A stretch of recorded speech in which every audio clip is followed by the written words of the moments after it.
Right now, two families in Hartford mourning their loved ones who they say were shot and killed by police in the middle of mental health crises. There are now calls to create a better system to help officers respond to those calls that involve a mental health issue. Your reporter Taylor Knight live in Hartford with what those families and police are saying this morning. Taylor. Well, the Hartford Police Union says that they should not be the one responding to mental health calls. And the families of the two men who were shot and killed here in Hartford say they don't want armed officers responding to someone who's having a mental health crisis. Everard Walker's family says that he was struggling with his mental health since October when his daughter died of cancer. They said they called 211 for help. Officers and two mental health professionals spent nearly an hour in a cramped hallway trying to talk Walker down. When officers pushed inside the apartment, he had a knife and things erupted into chaos.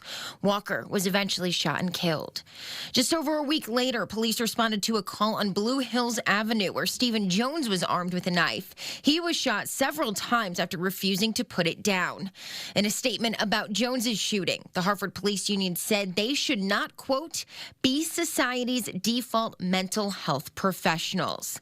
Last week, the state legislature passed a provision ordering posts to develop new training regarding mental health calls, putting more than $2 million towards the effort. Both of the officers who fired shots are now on administrative leave. Your reporter live in Hartford, Taylor Knight, Channel 3 Eyewitness News. All right, Taylor, thank you.